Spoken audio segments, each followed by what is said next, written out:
everyone, it's Jennifer from Flux. In this video, I'm going to show you how to crochet the Candy Ribbons scarf. This is a really fast and pretty project that you can stitch up in no time flat. This scarf originally appeared in I Like Crochet magazine, and I'm really excited that I can now offer it as a free pattern on the blog and channel as well. We're going to learn how to make some very simple V-stitches and change colors and just have fun playing around with some of these different colors here.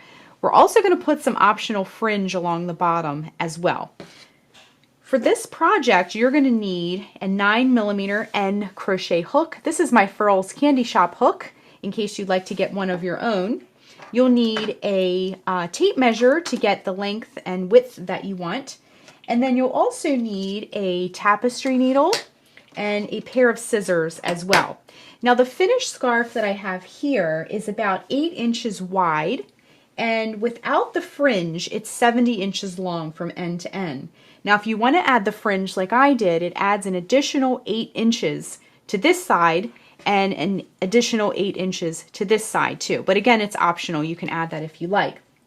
Now, I don't have the full balls of yarn because I already have the scarf finished, but just to give you an idea, I used 2 balls of this light pink blossom. This is the whole scarf is crocheted in Wool Ease Thick and Quick by Lion Brand Yarn, and I'll put the links down below for that as well.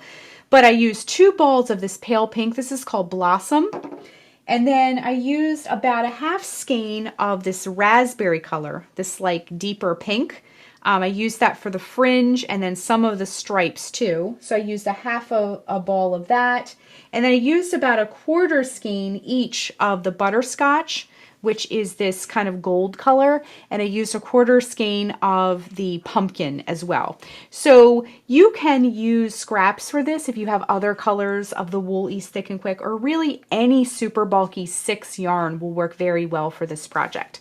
So let's get started. Okay, I have some odds and ends of some of the colors left over, so I'm going to use those to look a little sampler of our scarf here. And you can see the finished one we're going to keep off to the side here. So I wanted to show you, just for our construction purposes, we have I did the first row of the pattern in the same color as the fringe. So when we tie the fringe on, it sort of blends in really well with the first row, and it just gives it more of a clean look. Now you can play around with colors, and I really played around with colors with this project. And then I did a section of, so I did 1 color stripe here, and then I did 4 rows, 1, 2, 3, 4 of the blossom, and then I did a different color stripe. This happens to be pumpkin here. So 1 stripe of that, then 4 rows of the blossom, then 1 row of the butterscotch, then 4 rows of the blossom, then 1 row of the raspberry, and so forth. And then we just repeat the same color sequence. So that's why I use most of the blossom yarn for that. But you can do your stripe sequence any way you like. But if you want to replicate mine, that's what I did. I did 1 color stripe, 4 blossom, 1 color stripe, 4 blossom, 1 color stripe, 4 blossom, okay?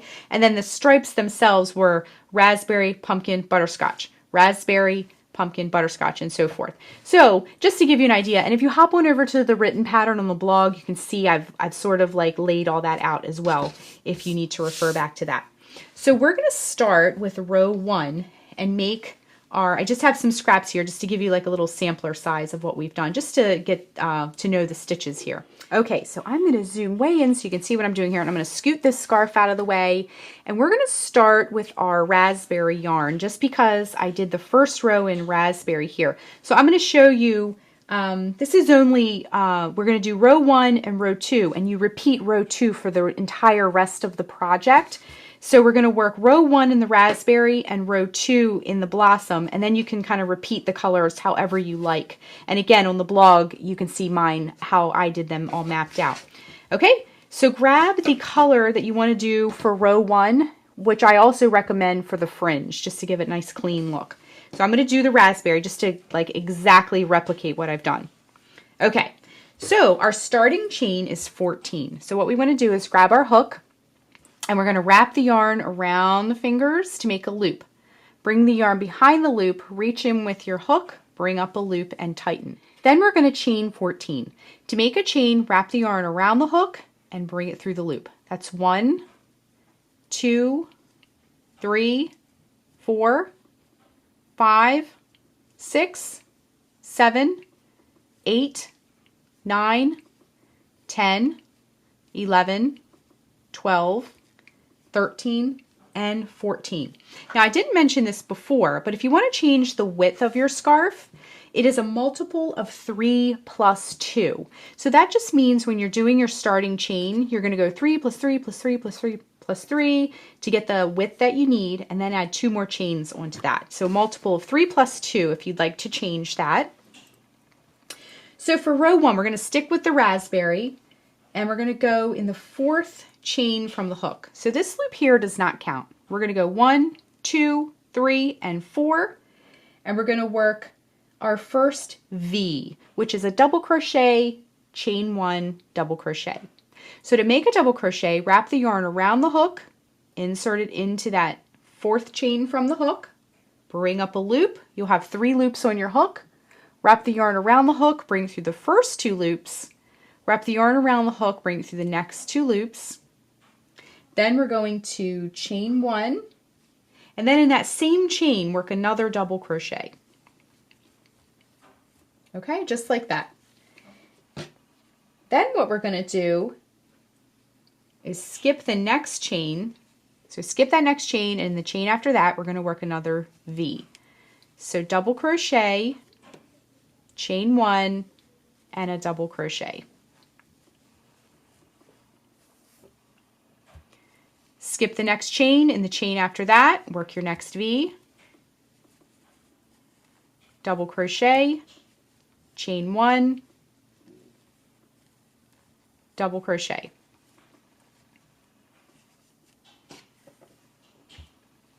Skip the next chain, and the chain after that, work your next V, double crochet. Let's redo that one. My yarn split a little bit. So work your next V. So double crochet, chain 1, and a double crochet. Skip the next chain, and the chain after that, we're going to work a double crochet, chain 1, double crochet. And now to finish off the row, we're going to skip the next chain, and in that very last chain, just work a double crochet in that last chain. Okay, so row 1 is complete. We have our V's all set up. Now, if we go back to our scarf, you can see that I did the first row in the same color as the fringe, like I mentioned before, and then we're going to switch colors for row 2. Now, if you don't want to switch colors, that's fine. You can just keep working in the same color, but if you do want to switch colors now or at any point throughout the scarf, I'm going to show you how to do that. So grab some scissors, and we're just going to cut the yarn. There's lots of ways to join yarn, but if you have a preferred way that you like to do it, please feel free to do that. Okay, and then you're just going to wrap the yarn around the hook and bring it through, and then get your next color. I'm going to do the same light pink color as the scarf, so it kind of matches what we're doing here. You can kind of use it for reference. Now go back into that last stitch where you tied the yarn with your hook, and then we're going to hook the new yarn onto our hook and pull it through, and then tie it right on. Okay, again, there's other ways to join yarn, but I like to just cut it and tie it right on, and we'll deal with these ends later. Okay, so then what you're going to do is go back into that same stitch, bring up a loop, and chain 3. 1, 2, 3. Now row 2 is lots easier than row 1 because we're not counting and skipping chains and things like that. All we're going to do is in these chain 1 spaces. That's what I refer to them in the pattern. Remember that chain 1 we did? We did a double crochet, chain 1, double crochet. That chain 1 we did made a V, which created a little space. So in that chain 1 space, we're going to work each V. So the V's will be sort of stacked on top of one another. So go into that first V, the center of the V, that chain 1 space, and work a double crochet, chain 1, double crochet. Just like that. Okay? So as you can see, let me just get a little bit more yarn here.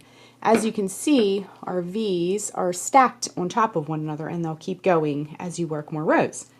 Hop over to the next chain one space, the center of the next V, and work a double crochet, chain one, double crochet,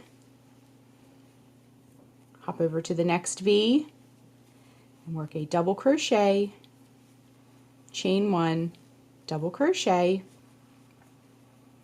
next V, double crochet,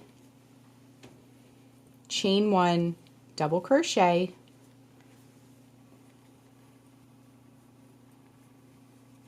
next V, do the same thing, double crochet, chain one, double crochet.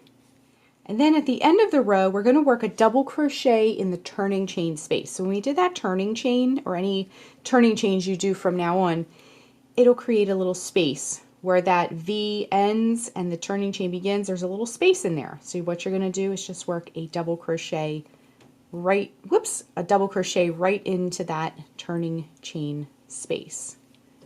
Just like that, okay? So for the rest of your scarf, all you're going to do is repeat row 2 over and over and over again. And let me just zoom out so you can we can look at our big scarf here. We're just going to be repeating row 2 over and over and over again until your scarf is as long as you would like it to be. Now, we talked about sizing a little bit at the beginning of the video, but I like to make mine go sometimes from hip around the neck back down to the other hip, or from the knee around the neck down to the other knee if I want to wrap it around my neck a few times. Now just to refresh, we did 1 row of the fringe color, and then 1, 2, 3, 4 rows of the light pink, 1 row of the next color, which is the pumpkin, 4 rows of the light pink, 1 row of the butterscotch, 4 rows of the light pink, and then we're back to that beginning raspberry color, and then it repeats from there, okay? Now if you go over to the blog, I also have sort of listed out the color sequence too on the written pattern if you need to refer back to that. The last thing I wanted to show you is how to add some lovely fringe onto the bottom of your scarf as well. So we're just going to use our little example piece, and I use the V's as a guideline for where to place my fringe. So if you look, each base of each V has a bundle of fringe right below it, and I used the little hole. If you look here, see how at the bottom of each V where we worked that chain, made a little hole, and I worked my fringe into each one of those holes, and then I did one at either end, okay? All right, so I'm going to scoot this over so we can still see it for reference, and I'm going to grab my fringe color. You can make a different fringe color, but I did find that doing it in the same color as that first row really gave it a nice neat look, okay?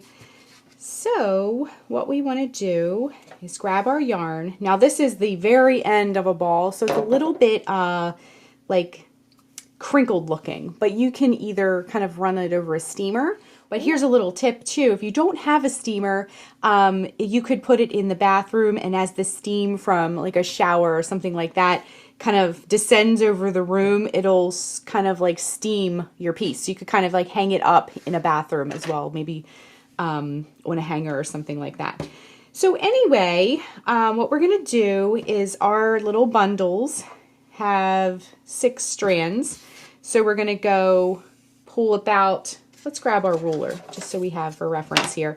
We're going to pull about 24 inches and then fold it in half, and then pull it out again, and then pull it out again. So we did 3 folds here. So I have 3 strands in my hand. Then what we're going to do is take our scissors and cut the yarn and fold it in half, okay? So that is roughly about the length minus the little trim we're going to put at the bottom. Okay, next what you're going to do is, I wanted to just show you our fringe here has that vertical bar across. If you go in from the top with your hook, it's going to look a little different. So what I like to do is loop it around your fingers like this, and then come up from the bottom of that loop with your hook, scoop up that yarn, and then hold it open with your fingers and bring the ends through, and that will give you that nice, neat looking knot. If you do it the opposite way, I'll show you what it looks like. You might like that look better, but I like the little vertical to go this way in the front. The back of it, it sort of looks like a little V or like a heart shape. If you don't like that as much, I like that sort of like little bundle looking thing, okay?